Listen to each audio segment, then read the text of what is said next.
Fala, nação rubro-negra, plantão Fla News no ar. Salve, salve, nação! Meu bem, o clima hoje aqui no estúdio tá... Fervendo. Exatamente, fervendo. Tá igualzinho lá no Ninho do Urubu, com aquela energia lá no alto, mas com uma frieza de quem sabe o caminho das pedras, sabe? O cardápio hoje é de luxo. A gente tem o amasso tático no Fla-Flu, o nosso Dom Pedro reescrevendo a história, os bastidores pesados daquela Guerra Fria contra o Palmeiras, a novela do Caio Jorge no mercado da bola e, claro, o Zico arrumando as malas para ir na ONU. É o cardápio completo que a nação merece, né? Nossa, muita coisa. Mas antes de colocar a bola no chão e destrinchar toda essa tática e o mercado da bola, a gente precisa daquele ritual sagrado. Quem acompanha o plantão sabe muito bem que a informação chega quente aqui. Quentíssima, direto ao ponto. Isso, mas o combustível do canal é a torcida. Então, galera, a hora é agora. Esmaga esse botão do like, se inscreve no canal e já solta aí nos comentários de qual cidade o pessoal tá assistindo o plantão hoje. Coloca o nome e o estado. Vamos criar uma grande família rubro-negra. O like da galera ajuda o plantão a crescer e trazer mais exclusivas pra nação. É isso aí, a nação no comando sempre. E falando em comando, furar a bolha foi exatamente o que o nosso meio-campo fez naquele clássico, hein? Nem me fala, que jogo! Olha, aquele placar de 2-1 foi de longe o mais mentiroso da rodada inteira. A gente não pode analisar só o placar frio, tem que focar na mecânica da coisa toda. O Fluminense não conseguiu, dar um único chute a gol no primeiro tempo. 0 chutes. 0. E a gente sabe bem como o rival tem aquele sistema super engessado de reter a bola. Então a grande questão é, como o Flamengo sufocou isso de um jeito tão absoluto? Essa é a pergunta de $1 milhão. Eu assisti ao jogo e olha, confesso que fiquei maravilhada. Mas eu quero entender o mecanismo certinho, o que mudou ali. Porque assim, a sensação na arquibancada era que o Mengão tinha uns 3 jogadores a mais no meio. A pressão estava tão bem coordenada que parecia, um ensaio exaustivo de laboratório. Sim, total. A chave para entender esse domínio passa por uma inversão de papéis que foi simplesmente genial. O Leonardo Jardim fez algo que, muito treinador no Brasil morreria de medo de tentar. Ele pegou o Lucas Paquetá, que vinha jogando ali muito espremido no terço final, e recuou o cara para atuar de segundo volante. Pera, deixa eu ver se eu consigo traduzir isso pro pessoal de casa. Quando tira o Paquetá daquele congestionamento lá na frente e coloca mais pra trás, ele ganha campo de visão, né? É tipo tirar o maestro do meio dos músicos e botar no pódio de novo. Exato, a metáfora é perfeita. Ele passou a jogar de frente pro gol, com o jogo todo aberto na frente dele. É a mecânica do futebol moderno. Ao jogar de frente com a bola dominada vindo lá da zaga, o Paquetá consegue usar a visão periférica e aquele passe longo absurdo que ele tem. Ele quebrava a primeira linha de marcação do adversário sem nem precisar driblar. Um passe chapado e o problema estava resolvido. Nossa, e resolveu mesmo. Só que para isso dar certo, ele precisava de um leão de chácara do lado, né? Um cara para fazer o trabalho sujo. O Everton Araújo. Ele mesmo. A partida do Everton foi irretocável. O moleque errou só um passe em 90 minutos. Ele dava o combate, recuperava a bola e entregava limpinha pro Paquetá orquestrar a transição. E o efeito cascata disso chegou nas pontas, né? O Samuel Lino deitou e rolou na ponta esquerda. Como o Paquetá atraía a marcação pelo meio, o Lino recebia a bola no mano a mano toda hora. Com um latifúndio de espaço para correr. Pois é, não é à toa que saíram aquelas 2 assistências de placa dos pés dele. E a gente tem que pontuar a solidez da defesa para sustentar essa linha alta, né? O Varela tá numa ascensão que eu tô impressionado. Dominou a lateral direita. E o Léo Pereira, o Léo Pereira não tá jogando futebol ultimamente, ele tá dando palestras de posicionamento. Palestra magna. Total, ele antecipa as jogadas com uma leitura de espaço que, credencia ele como um dos melhores zagueiros da América do Sul hoje. Fácil. Concordo plenamente, a zaga foi cirúrgica. Mas aqui no Plantão Fla News a gente não tem o hábito de passar pano pra ninguém, né? Opa, de jeito nenhum. Se a gente elogia, a gente também desce a lenha quando precisa. E eu fiquei, absolutamente indignada com 2 coisas nesse jogo. Lá vem, pode soltar. Primeiro, a expulsão do Carrascal. Bizarra, infantil, irresponsável e não é a primeira vez, tá? O cara é residente, fez a mesma lambança na Supercopa. É o tipo de coisa que a diretoria tem que bater o martelo e meter uma multa bem pesada para servir de exemplo. Ah, sem dúvida. O descontrole emocional ali quase joga no lixo o planejamento de uma semana inteira. Num clube com o nível de cobrança do Flamengo, é inaceitável. Completamente inaceitável. E não para por aí, porque o Luiz Araújo estava apagadíssimo. Mas o pior mesmo... Ai, me dá até raiva de lembrar. O pior momento foi aquele recuo de bola do Alexandro. Nossa, aquele lance foi duro de assistir. Um erro crasso. Deu o gol de presente e recolocou eles num jogo que estava morto. Um jogador com a bagagem europeia dele não pode ter um apagão mental desse nível. O mapa de calor dele no jogo mostra que a partida foi muito abaixo mesmo. Ele mal passou do meio-campo, errou passe simples.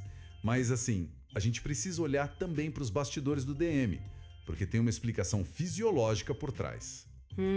Conta mais. Na coletiva, o Jardim bancou o jogador. O titular ali, o Ayrton Lucas, apresentou um desgaste crítico no adutor. Imagina, depois daquela viagem brutal para Cusco, na altitude o exame apontou risco altíssimo de ruptura. Então o técnico teve que fazer gestão de elenco. O Alexandro foi pro jogo no sacrifício, basicamente para proteger o Ayrton Lucas de estourar a musculatura. Entendi. Olha, a ciência por trás de poupar o Ayrton é perfeita. A saúde do elenco sempre em primeiro lugar. Ainda mais nesse calendário nosso que é um moedor de carne. Agora, desculpa, mas eu discordo de usar isso para isentar o erro técnico. É um ponto válido. Cansaço não apaga o fundamento básico, né? Dar um passe de costas para a própria área sem olhar onde o goleiro tá é falta de foco.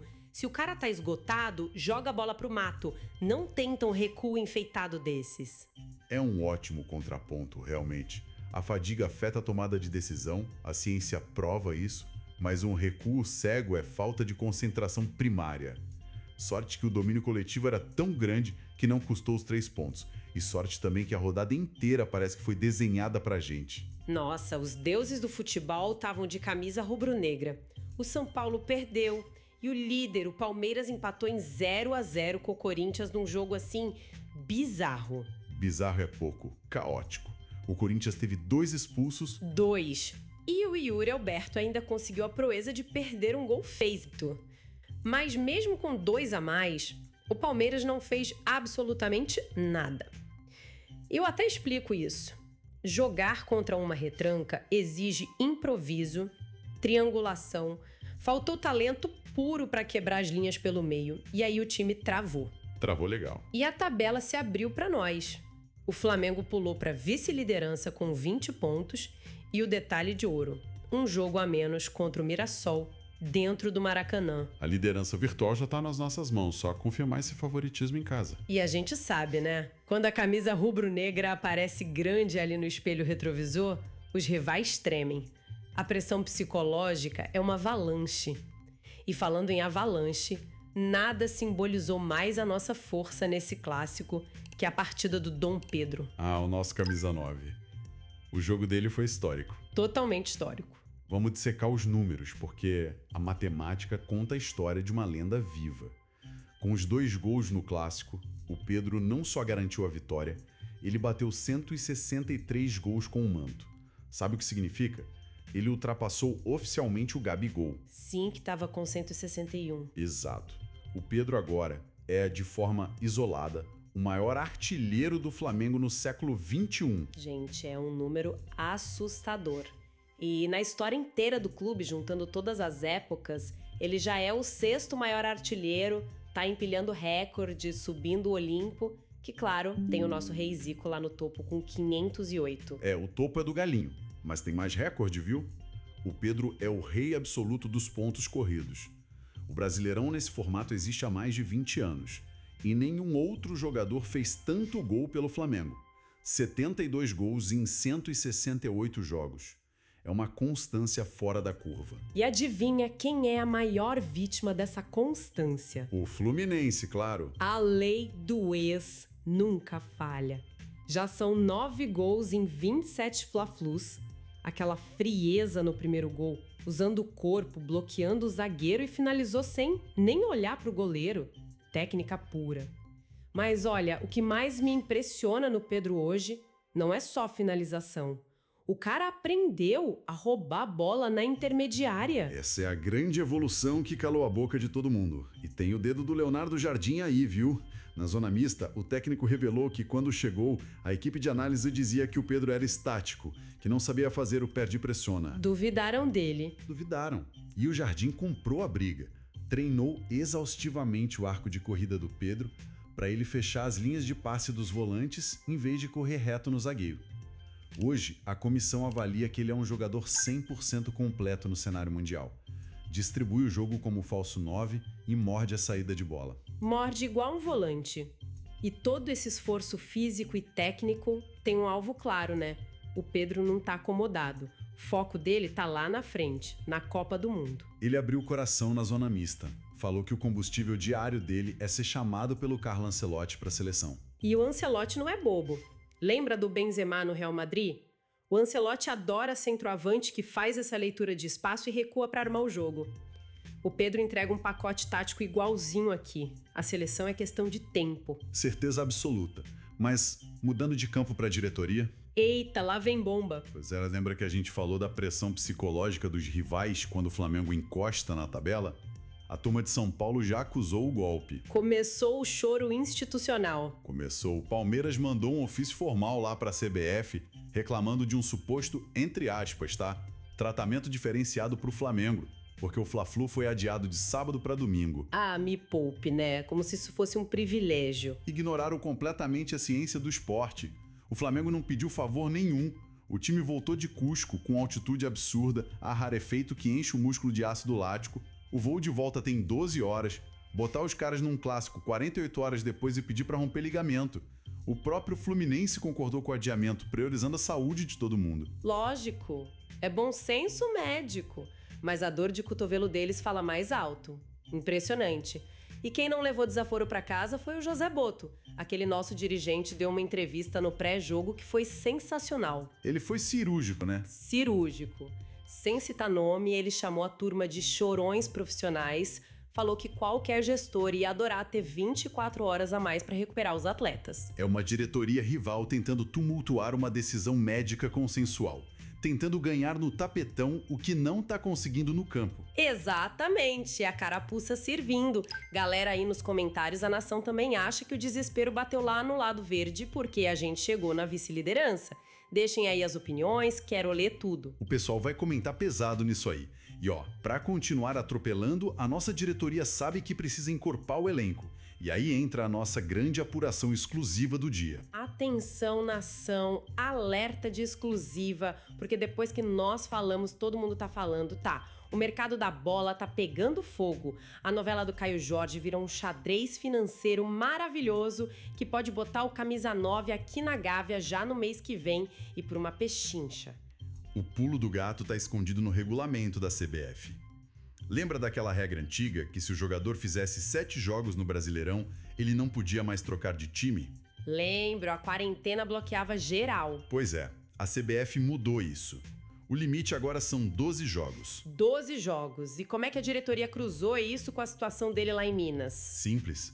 O Caio Jorge foi cortado pelo DM do Cruzeiro. Ele tem só 6 jogos até agora no campeonato. E faltam cerca de 8 rodadas para abrir a próxima janela de transferências, bem na época da Copa do Mundo. Deixa eu pegar a calculadora aqui. Faltam 8 rodadas. Se ele jogar tudo, chega a 14 e trava. Mas, se ele ficar fora de apenas mais 3 joguinhos, seja por lesão ou porque perdeu espaço no banco, ele chega na janela com no máximo 11 jogos. Matemática perfeita. E se não bater os 12, ele tá 100% livre juridicamente para assinar com o Mengão e jogar o segundo turno inteiro pela gente. A nossa diretoria tá monitorando escalação por escalação, rodada por rodada. Engenharia de regulamento nota 10. E tem a cereja do bolo, né? O dinheiro. A fase dele lá não tá legal, o rendimento caiu. Então, o poder de barganha do Cruzeiro foi lá pro chão. Não precisa mais pagar aqueles 30 milhões de euros absurdos que queriam antes. A diretoria tá ali, quietinha, só esperando o bote para fechar negócio. É inteligência de mercado operando. Gigante age assim. E falando em ser gigante, a notícia de agora transborda o campo de futebol. A gente vai falar de geopolítica, sério. Tem um impacto sociológico absurdo. Galera, parem o que vocês estão fazendo. Arrepia dos pés à cabeça. O mundo inteiro teve que se curvar à nossa força. Há uns 6 meses a gente cobriu aqui no plantão aquela petição gigantesca. Milhões de rubro-negros espalhados pelo mundo assinando um documento. E o resultado acabou de ser oficializado pela ONU, a Organização das Nações Unidas. Eles vão reconhecer o Flamengo e a sua torcida como uma nação cultural. É para ter noção do tamanho disso, a ONU trata de tratados de paz, diplomacia mundial, e agora no radar deles existe uma nação cultural chamada Flamengo. Aquele termo que a gente grita na arquibancada, que a imprensa esportiva usa todo dia, agora é um selo oficial carimbado pela maior entidade do planeta. E para coroar, quem vai para Nova York receber esse reconhecimento lá na sede da ONU, não vai ser Cartola não, é o Zico. O rei, o galinho de Quintino em Nova York recebendo o certificado diplomático. Isso mostra para o mundo inteiro, para patrocinador, para rival, que o Flamengo é uma força da natureza. Parabéns para todo mundo que assinou. A gente move montanha institucional quando se une. É o reflexo da nossa sede de grandeza, dentro e fora de campo. É isso. E para fechar o plantão de hoje, deixando todo mundo pensando no fim de semana. Junta as peças aí, pessoal. O Jardim achando a tática perfeita no meio-campo, o Pedro destruindo recordes, a diretoria dando bote mestre no mercado para trazer reforços pagando pouco e a ONU chancelando a nossa nação. Reflitam sobre isso. Será que a gente está vendo nascer um esquadrão capaz de amassar a história e estilhaçar os recordes daquele time mágico de 2019? É um debate que vai render, hein? A base está montada, agora é ter constância. E para a galera continuar acompanhando cada passo desse timaço, com toda essa apuração tática e bastidor que a gente traz, o engajamento é inegociável. Inegociável. Deixa o like generoso no vídeo, se inscreve no canal, ativa o sininho e o principal, joga o link do plantão lá nos grupos rubro-negros do Zap. A resenha não pode parar. É isso aí. O Flamengo ganha título em campo, mas quem faz esse canal ser gigante é a interação da nação. Continuem comentando muito. Um grande abraço, saudações rubro-negras e até a próxima edição do Plantão Fla News. Valeu, nação. Até a próxima.